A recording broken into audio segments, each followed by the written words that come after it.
રહન અને જ્વર. બાકીના ધોરણોને મળે છે 9, 10 અને 11. આ બાકીના બાળકોને ઓલરેડી સિલેબસ ની અંદર આવી ગયું છે. જે નાના બાળકો છે ઓલરેડી આવવાનું છે. સૌપ્રથમ પહેલો તબક્કો આગ લાગે ત્યારે આપણે કેમેરામેન ફોકસ. કઈ રીતે That's it. આપણે બોલવી શકીએ. પ્રાઇમરી એક અત્યારની સિચ્યુએશન પ્રમાણે તમે જુઓ કે આગળ આગ ફાટી નીકળવાના ચાન્સીસ વધારે છે. આગ વધારે પડતી ફાટે. તો આગ લાગી ગયા પછી કઈ રીતના સાવચેતીના પગલાં લેવાના એ આપણા માટે જરૂરી છે. એટલે તું કોહા મારીને તો ત્યાં કોહા નહીં કામ આવે. અહીંયા ધ્યાન આપી સાંભળ. પાછળ ત્યારે પ્રાઇમરી મેથડ શું છે?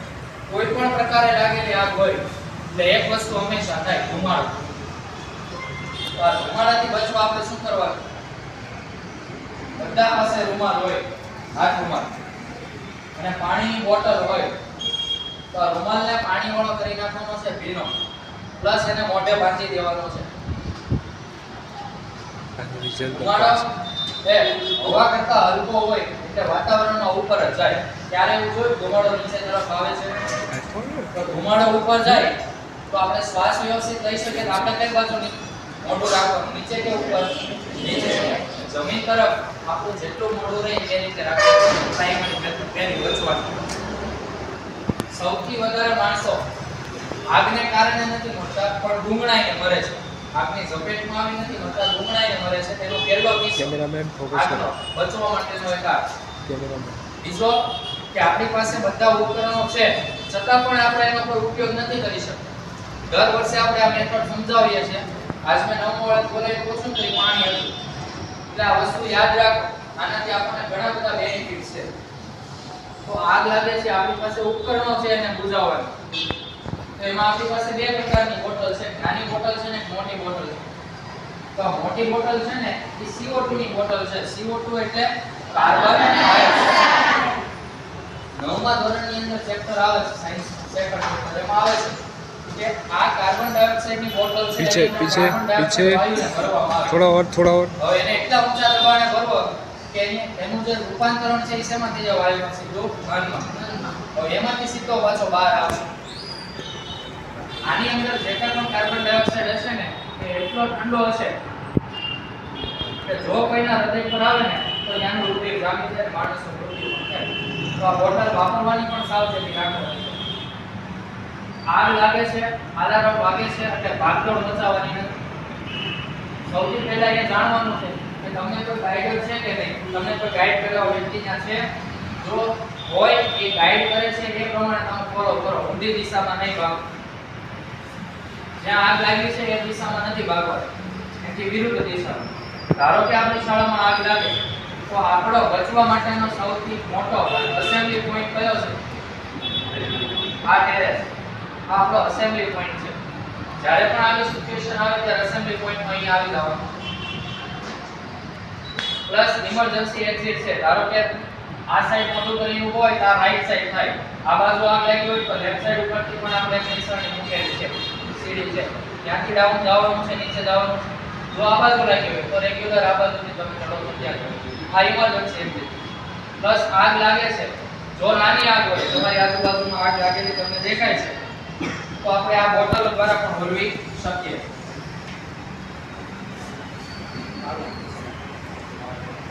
ખ્યાલ આવ્યો?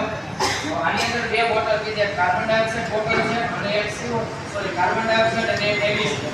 તો જે કાર્બન ડાયોક્સાઇડ બોટલ છે ને એ ઇલેક્ટ્રિક શોર્ટ સર્કિટ થી આગ લાગી હોય ત્યારે આ ક્યારે વાપરી ના શકાય? કારણ કે આ લિક્વિડ ફોર્મમાં આવશે, પ્રવાહી. એમાંથી સીધો વિદ્યુત પસાર થાય ને કરંટ લાગે.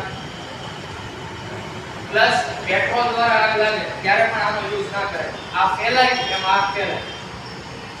સૌથી બેસ્ટ લાકડામાં આગ લાગી હોય કે કોઈ પણ રીતે આગ લાગી હોય એને ઓલવવા માટે એબીસી બોટલ. આપણે A to Z કહીએ ને પણ એનું નામ શું આપ્યું છે? એબીસી. આનો યુઝ ક્યારે તમે કરી શકો? જ્યારે કોઈ લાકડામાં લાગી હોય, ફાઈબરમાં લાગી હોય ત્યારે આ કાર્બન ડાયોક્સાઇડનો યુઝ થાય.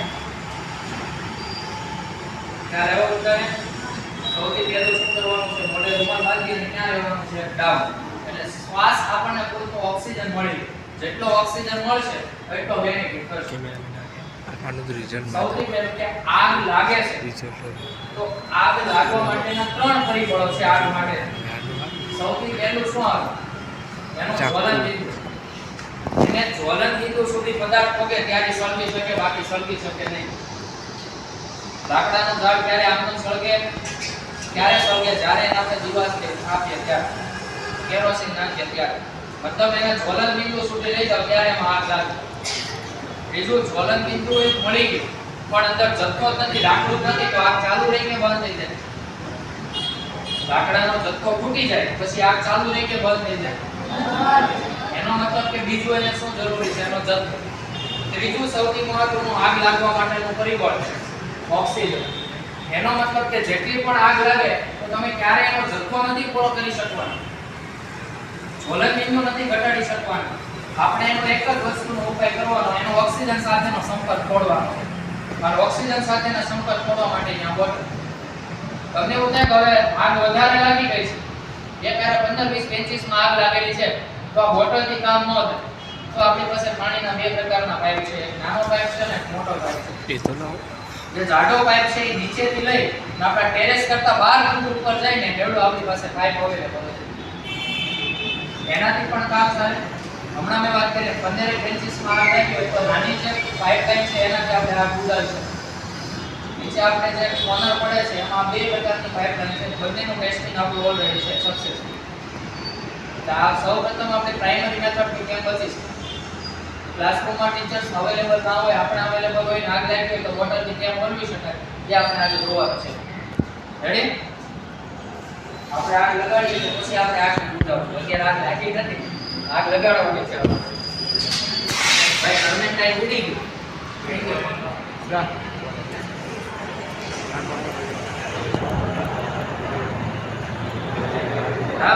ભાઈ ના કેમેરામેન દેટ્સ ઇટ રેડી. ભાઈ કોઈ પણ પ્રકારનો અવાજ નથી કરવાનો. બોટલ સ્કેન કરવાનો ઓલરેડી આપણે શીખવાડ્યું છે. કેમેરામેન ભાઈ સાંભળો. સૌપ્રથમ આ સીલ પેક હોય આને તોડવાનું છે આખું. પ્લસ આ જે કડી છે ને એને રિમૂવ કરવાની છે. આને રિમૂવ કરશો પછી જ ઓપન થશે. એક જણાથી આ CO2 નો બોટલ હેન્ડલ નહીં થાય. આમાં 2 પર્સન પોસિબલ.